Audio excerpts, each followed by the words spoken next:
Du coup, je vais commencer par une réponse à Philippe.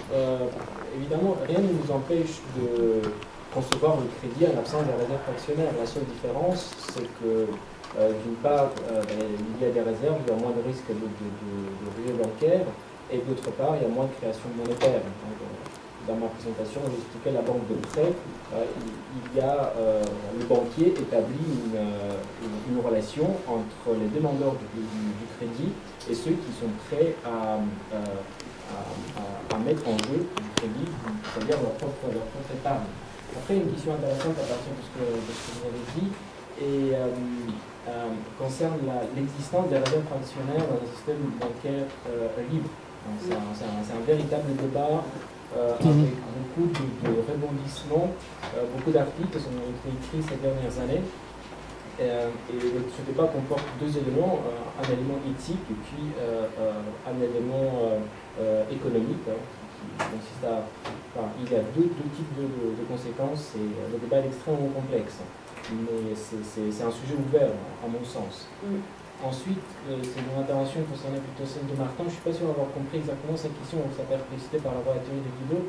Alors, je vais répéter, de savoir si j'ai bien compris, était de savoir pourquoi les entrepreneurs continueraient-ils à investir alors qu'ils savent pertinemment que c'est un cycle économique. Est-ce bien celle-ci? Oui. Pourquoi la plupart d'entre eux vont le faire alors que... Tel que j'ai compris la réponse de Guido, ce serait, elle est assez proche de celle de Nicolas, la différence que Guido, d'après moi, insisterait sur la survivance, autrement dit. Mais là, on tenait pour acquis, excuse-moi, que si les individus l'anticipent, alors on permet de l'anticiper. Donc, il s'agirait de dire il y a une bulle. Nous savons qu'il y a une bulle, mais nous ne savons pas où nous nous trouvons à l'instant T dans la bulle. Donc, aujourd'hui, il y a beaucoup de prix qui montent, celui de l'or en plus. La question se pose, s'agit-il d'une bulle? Faut-il acheter? C'est une question ouverte tant que l'avenir est inconnu. Et ceci explique l'optimisme généralisé pendant un moment des entreprises. Ceci expliquerait l'optimisme généralisé des entrepreneurs. Mais ça, je comprends, mais je ne comprends pas pourquoi même ceux qui comprennent ce qui se passe. On ne sait pas où nous trouvons. Aujourd'hui. Ça revient à ce que je disais. Donc, ils sont prêts à attendre.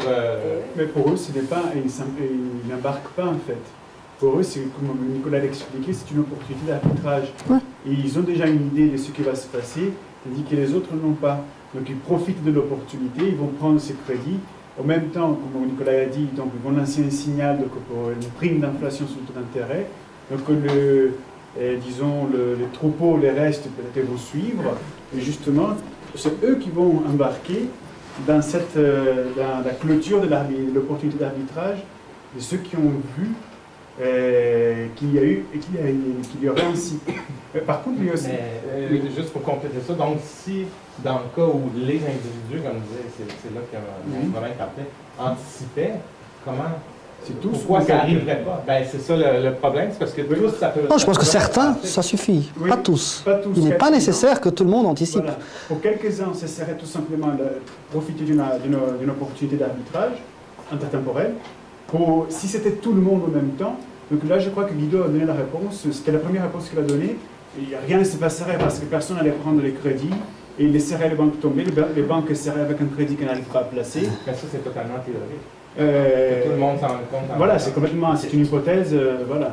Mais ça, c'est dans le cas de tout le monde. Si tout le monde les fait, on neutralise l'effet. Et attention, il ne s'agit pas, c'est peut-être ça qui crée confusion, d'anticiper le cycle économique, puisqu'il ne se produira pas dans ce cas-là. Il suffit d'anticiper les effets inflationnistes, exactement, de l'expansion de crédit. Mais ça implique aussi, on se demande qu'est-ce qui arriverait si nos idées se répandaient tant que ça. Est-ce que ça changerait carrément? Je ne crois pas, parce qu'il faudrait toujours identifier, comme l'a très bien dit Marianne, où nous trouvons-nous dans l'expansion de crédit. Est-ce qu'il y a véritablement une expansion de crédit ou non? C'est en réalité un jugement entrepreneurial en soi. Donc que l'on connaisse la théorie économique ou non, la plupart des gens vous diront que ce n'est pas parce que vous connaissez la théorie économique que vous êtes bon entrepreneur. Ça aide parfois, mais pas nécessairement. Hein. Non mais attends, là, Ouais, en fait, on est reparti. Je crois qu'on va devoir. On continue cette discussion peut-être après, parce que sinon on est parti pour. Oui, c'est pour ça. Guillaume, tu avais une question très rapide peut-être? Ouais, merci beaucoup pour votre présentation. Dans la conclusion, vous parlez que de la perspective que donne Wellington Mises de la résolution finale de la faute. On parlait de hyperinflation, ça je comprends très bien. Vous parlez aussi d'abandon total de la division du travail sur le volume. Ben, en situation d'hyperinflation, qu'est-ce qui se passe typiquement? Les prix montent aussi vite que déjà on alloue énormément de temps juste à faire les achats. Hein. C'est toutes les photos qu'on a. Vous vous souvenez des différents épisodes hyperinflationnistes où on passe énormément de temps à chasser les marchandises. C'est un moment où les entrepreneurs ne peuvent plus mener un calcul économique entre les prix attendus et les coûts engagés, puisque les deux changent de manière totalement rapide et difficile à prévoir. Et donc la production s'écroule. De cette manière-là, les effets de la division du travail disparaissent. Donc une division du travail, vous avez raison, sera toujours là, mais en situation hyperinflationniste, elle sera beaucoup moins productive. C'est plutôt ça. Hein. Merci. Je vous en prie, merci à vous. Merci à vous.